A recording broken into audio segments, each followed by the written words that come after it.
Bonjour à tous et à toutes. Donc là, je vais vous montrer ce qu'on peut faire avec ChatGPT en interrogeant beaucoup ChatGPT, en posant beaucoup de questions à ChatGPT, jusqu'à arriver à un point très important. Donc voilà, j'ai fait une IA d'échecs qui apprend à jouer avec le temps. Et plus elle joue, plus elle apprend à jouer. Là, je commence l'entraînement. Donc c'est ce que vous allez voir si vous allez sur mon lien site.com/chess renforcement. Vous verrez que vous pouvez entraîner l'IA sur 20 ou 50 parties selon le paramètre que vous mettez ici. Là, NB partie égale 20 ou 50 ou 100 ou 200 ou ce que vous voulez. Ça va, euh, ça va entraîner l'IA sur plusieurs parties. Et une fois que l'IA s'est entraînée, elle a des informations dans sa base de données. Et si vous jouez contre elle, vous pourrez voir que la valeur de l'échiquier avec le réseau de neurones 1,79, alors que la valeur de l'échiquier sans le réseau de neurones fait 0 point. Donc en fait, la précision avec le réseau de neurones s'est améliorée et il y a plus de connaissances et donc les points sont affinés et sont plus subtils. Donc là, vous voyez, il a mis son cavalier là, comme s'il voulait m'empêcher de faire un mat du berger. Donc là, si je recommence, il fait la même chose. Si je recommence, est-ce qu'il va faire la même chose? Je sais pas. Ouais, il fait toujours la même chose. Donc là, c'est intéressant parce que là, du coup, je suis obligé de recommencer, de supprimer la partie. Voilà. J'ai commencé une partie sans l'entraîner pour voir ce qu'il fait. Normalement, il devrait jouer aléatoirement là. Donc là, il m'a empêché de faire un mat, mais c'est sûrement un coup de chance. On va l'entraîner à une partie, comme ça, il n'aura pas beaucoup de connaissances. C'est vrai que 20, ça suffit pour entraîner, ça suffit pour entraîner le coup de berger, hein. Il y a de la chance. Donc là, je mets une partie, voilà. Alors, on y va. On va essayer de faire le coup de berger, juste pour vous montrer à quoi ça ressemble. Donc là, il évite le coup de berger. Très bien. On continue, on recommence. Bon, s'il l'évite à chaque fois, on va pas y arriver. Bon, qu'est-ce qu'on va faire? On va faire ça. L'entraînement, on va commencer. On recommence. Ça, c'est pour tester, en fait, que je vous montre. Parce que s'il a déjà découvert comment éviter le coup du berger, ben, à chaque fois, il jouera ce coup-là, quoi. Décidément. Il joue avec des super coups, là. Ah, j'ai pas de chance, hein. Je vais vous montrer comment ça marche, mais là, comme il joue déjà un super coup, bah, je peux rien faire. Pas que c'est un coup super, mais ça m'empêche de faire le coup du berger. Donc, on va essayer de le faire quand même. Alors, on va voir ce qui se passe. Après, il attaque madame, c'est très bien. Après, il va me faire une fourchette, ça se trouve. Ah, il joue bien, hein, il joue super bien. Incroyable. Donc là, j'ai attaqué son cavalier pour essayer de faire le coup du berger. Faire ça. Là, il m'empêche de faire le coup du berger. Puis là, de bouger la dame, je peux rien faire. C'est pas bien, ça. On recommence. Bon, on recommence depuis le début. Là, il fait tous les coups pour empêcher le coup de berger. C'est incroyable, hein. Ah, à part ça, si je fais ça et que je prends ce cavalier, c'est qu'il verra pas. Si après je fais le mat ici, normalement, il ne le verra pas.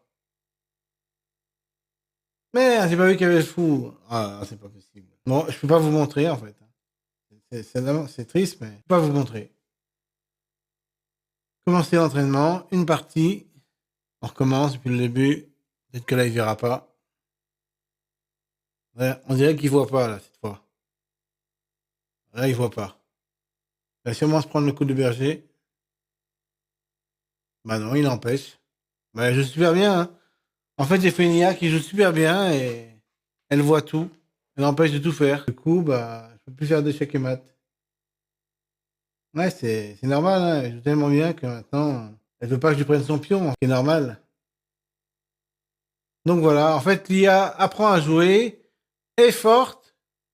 Et si par exemple, là, je lui fais s'opposer contre l'IA noire et que je la fais jouer contre l'IA noire, vous verrez que la blanche va souvent gagner, à part s'il y a des matchs nuls. S'il y a des matchs nuls, bah, elle gagnera pas, mais normalement, elle devrait plus souvent gagner que les noirs. Parce qu'elle a plus de précision, vous voyez.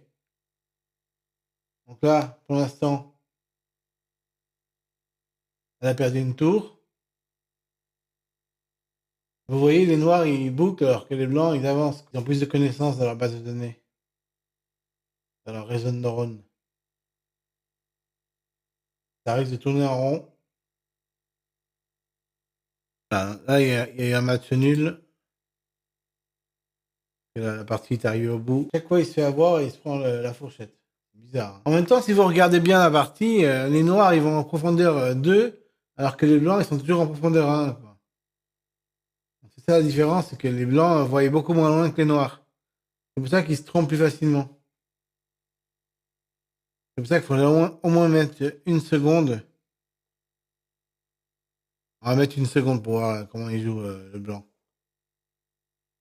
Donc si on met une seconde, les noirs arrivent à profondeur 4, parfois profondeur 3, alors que les blancs sont en profondeur 2 ou 1.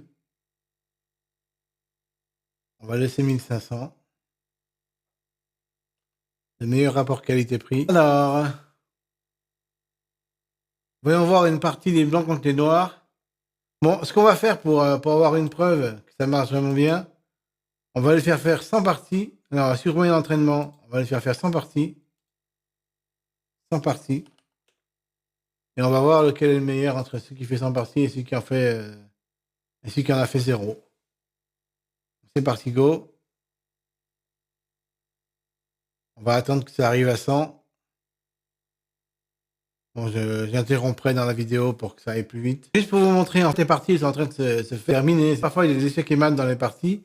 Donc, quand il y a des échecs et maths, il retient tout dans la base de données, le coup qu'il a fait. Et quand il n'y a pas d'échecs et maths, il retient rien. Voilà, donc on a fait 100 parties. Maintenant, on va pouvoir opposer les deux IA.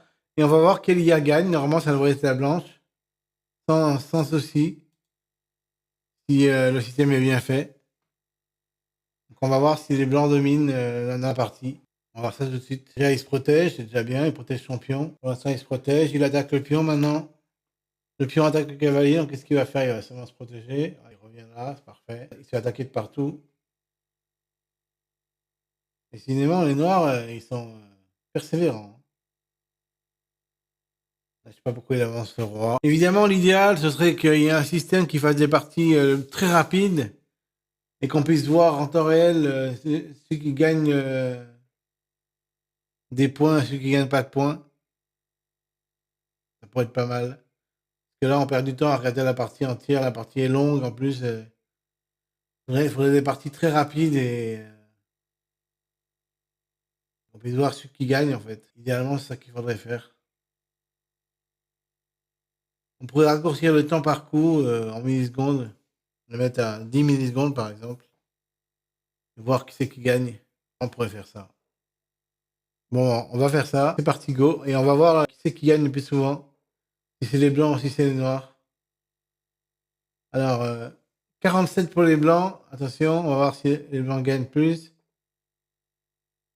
48 pour les blancs. 48.5. 58. On va voir si les noirs restent à 58 ou s'ils augmentent. Quand c'est des 0,5, ça veut dire que c'est des matchs nuls. Pas vous inquiéter. Donc, on va voir si les blancs se mettent à dépasser les noirs au bout d'un moment. On va voir ça. Parce que là, ils ont un retard par rapport à l'entraînement. Si les blancs se mettent à dépasser les noirs, c'est que forcément, il y a une domination. C'est déjà bien. C'est bien de faire ça. Au moins, on comprend rien aux parties, mais au moins, elle se joue et on peut voir celui qui a une domination sur l'autre. On voit bien que c'est les blancs, hein. Ça se voit. Parce que là, il est en train de rattraper l'écart qu'il avait avec les noirs. Il est bientôt à 63, à 60 contre 60. On pourrait même mettre une milliseconde si on voulait, mais on va pas pousser le bouchon trop loin quand même. Il y a souvent des matchs nuls par contre. Il y a très souvent des matchs nuls. C'est pour ça qu'il y a un écart de 5 entre les deux là. Pour l'instant, il y a un écart de 5. Parce qu'il y a très souvent des matchs nuls. Mais quand ils gagnent, qui c'est qui gagne? Est-ce que c'est les blancs ou est-ce que c'est les noirs? C'est la question. C'est la grande question en fait. Tant qu'il y a des matchs nuls, on peut rien savoir. Parce qu'il se passe, là, on voit même plus les logos des pièces. Mais bon, ça continue de jouer. Donc là, vous voyez, l'écart vient de se réduire. Il y a 4 d'écart entre les deux. On va mettre une milliseconde, allez. On va pousser le bouchon encore plus loin. On va pouvoir voir qui gagne plus rapidement. Pour l'instant, l'écart est de 4. L'écart est de 4 pour l'instant. La profondeur max est de 1, donc c'est une profondeur 1. C'est pas une grande profondeur de calcul, mais elle a le mérite de se faire. Donc pour l'instant, l'écart est de 4. L'écart s'est resserré. Il y a souvent des matchs nuls. C'est intéressant quand même. Bon, là, parfois, on voit plus les pièces, mais ça, c'est pas un problème. Les carrés de 4 toujours. Là, ce qu'il faudrait faire idéalement, ce serait aller dormir et se réveiller le lendemain matin et regarder qui c'est qui a dominé. C'est ça qu'il faudrait faire pour pouvoir savoir si les blancs qui ont appris à jouer jouent définitivement meilleur que les noirs qui n'ont pas appris à jouer. C'est une technique qu'on pourrait faire pour savoir en gros celui qui est le meilleur entre les deux. En tout cas, quand même, quand on regarde les parties, on voit que très souvent, c'est les blancs qui dominent, hein. Même si c'est des matchs nuls, c'est des matchs nuls où les blancs dominent quand même, je crois. Bon, on va arrêter de jouer. En tout cas, ce que je peux vous dire, c'est que là, à chaque fois qu'il a fini de jouer une partie, eh bien, les coups ont été enregistrés dans la base de données. Et donc, à chaque fois qu'il a joué, là, ça a entraîné et il s'est entraîné. Donc, si je mets à jour la base HTML et que je supprime pas l'entraînement et que je fais commencer une partie, il joue avec ces données de neurones d'avant. Donc là, en fait, il perd pas les données. Il enregistre dans JavaScript, il enregistre dans son disque dur les données et à chaque fois qu'il continue à jouer, bah, il joue de la même façon. Donc là, si je mets une milliseconde, que je fais book d'IA et qu'on regarde 0 à 0, qu'on regarde vraiment, on va pouvoir savoir ce qui gagne le plus souvent. Et une fois de plus, il y aura beaucoup de matchs nuls. Ça, c'est le problème. Pour analyser les victoires, ça va être dur parce qu'avec tous ces matchs nuls qu'il y a, ça va pas être évident. En fait, ce qui se passe, c'est que le jeu est assez matérialiste et il ne voyait pas les attaques des pièces, le milieu de terrain et tout. Il n'y a pas ça, ça n'a pas été mis dans la fonction d'évaluation. Idéalement, il faudrait dans la fonction d'évaluation que je mette un truc qui regarde la position au centre, qui regarde tout ça. Ouais, je fasse ça. J'en suis pas encore là pour l'instant. Puis j'ai programmé avec ChatGPT, donc forcément, je suis allé un peu en synthèse, quoi. J'ai pas tout fait, j'ai pas tout approfondi. Mais j'aurais pu approfondir si je voulais. Voilà. Eh ben, j'espère que cette vidéo vous aura plu. Bon, elle vous a pas trop parlé, mais en tout cas, ce que je peux vous dire, c'est que si maintenant je fais une nouvelle partie que je joue contre l'IA, bah regardez comme elle joue bien. Elle met son cavalier là directement. Vous voyez? Elle n'a même pas réfléchi pour le faire, quoi. Elle m'empêche de faire un échec et mat. On va voir si en jouant à une milliseconde, elle va m'empêcher de faire un échec et mat. Ah bah regardez, c'est intéressant ça. Là, elle m'a pas empêché de faire un échec et mat. D'accord? Eh bien, si maintenant je rejoue, on va voir s'il m'empêche de faire l'échec et mat. Bah pour l'instant, elle ne m'empêche pas. En même temps, je joue peut-être trop vite là, pour voir les coups à l'avance. Ce qu'on va faire, on va lui mettre 1000 secondes de réflexion et on va voir s'il m'empêche de faire l'échec et mat. Là, elle m'empêche, vous voyez. Quand elle a une milliseconde de réflexion, elle ne m'empêche pas. Par exemple, ça, là, elle m'empêche de faire un échec et mat. En faisant ça, je peux lui faire échec comme ça, mais après, je peux pas lui faire de maths facilement, quoi. C'est dingue, hein. Donc là, elle m'empêche vraiment de faire des maths. Parce qu'elle a acquis des connaissances qui, avec la profondeur de calcul, la rend très forte. Il y a eu un bug. Ouais, il joue très bien. Je joue comme tout à l'heure. Il joue exactement pareil que tout à l'heure. Je vais faire ça. Ah ouais, j'ai même pas vu qu'il allait me faire prendre la dame. Bon bah, j'arrive plus à faire le coup du berger, ce qui veut dire que mon IA est devenue intéressante. Elle n'est pas performante à fond, mais au moins j'arrive plus à gagner facilement, quoi. Maintenant, si je joue aux échecs de manière construite, on va voir ce qui se passe. J'arrête de vouloir faire le coup du berger tout de suite, quoi. On va voir ce qui se passe. Ah, il y a des bugs, c'est chiant ça. La tour est là, c'est n'importe quoi. Ah, il a bien fait le cavalier là, parce que du coup, je peux plus piquer le pion. Mais qu'est-ce qui se passe? Ah, il m'a fait une fourchette. Ah, il a bien joué. Trop bien joué. Ah, ça m'énerve. Je vais faire ça du coup. Là, il va quand même réussir à piquer la tour. prendre la tour de droite. Ah non, il vise mon cavalier. Ah, c'est encore pire que ce que je croyais. Je sais même pas ce qu'il a fait, là. Du coup, là, il a perdu le cavalier, il a mal joué. En même temps, il réfléchit qu'en une milliseconde, quand là, il joue mieux que moi, hein. J'ai fait un ordi qui joue déjà mieux que moi, c'est quand même incroyable. En l'espace de 2 jours, on va voir s'il joue mieux que moi. Ah, parce que là, je pourrais presque lui faire un coup spécial. Regardez, vous allez voir, vous allez comprendre. Je vais faire ça. On va voir s'il le voit. Ah, il l'a vu, hein? Et s'il prend mon cavalier, je lui fais un échec et mat. Et il prend pas mon cavalier. C'est dingue.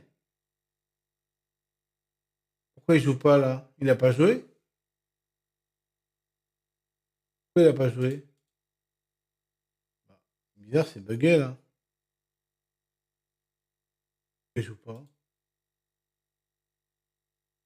Bon, bah, il y a un petit bug. Mes amis, sur ce, je vous laisse bye. J'espère que cette vidéo vous aura fait rigoler, au moins, à défaut de vous avoir plu et de vous avoir passionné. Ouais, voilà ce qu'on peut faire avec ChatGPT. En l'espace de quelques jours, on peut faire une IA qui nous dépasse déjà, qui est déjà bien. Une IA qui apprend à jouer, qui se perfectionne et qui joue mieux que l'IA noire de manière générale. Je ferai un test cette nuit pour voir quelle IA gagne le plus souvent.